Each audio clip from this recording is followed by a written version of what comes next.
Vicepresidente Bolzonello, è terminato il tavolo sulla crisi della Burgo di Duino, la presenza dei lavoratori, la regione a fianco dei lavoratori, c'era anche il comune di Duino, una crisi piuttosto complicata.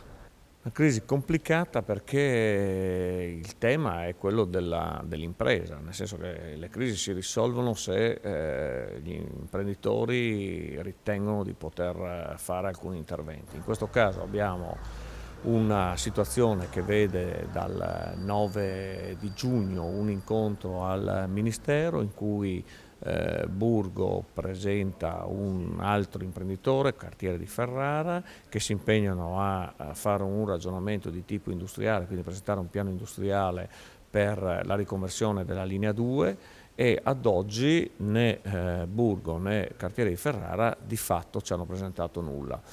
Noi siamo qui che attendiamo, lo diciamo molto chiaramente, in maniera molto trasparente, siamo disponibili a fare alcuni ragionamenti, però dobbiamo vedere queste carte. Ad oggi queste carte non ci sono.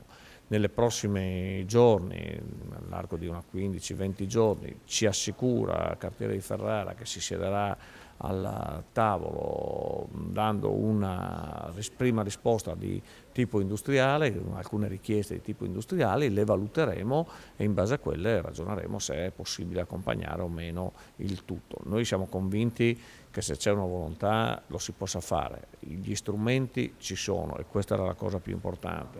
Le risorse, se gli strumenti e se il piano sono presenti, si trovano. Perché qui parliamo di 163 persone e di una partita su un settore difficile, quello della carta, ma non ancora definitivamente decotto, per cui si possono pensare a alcuni interventi di tipo industriale. L'importante è che l'impresa si decida a presentare realmente le carte.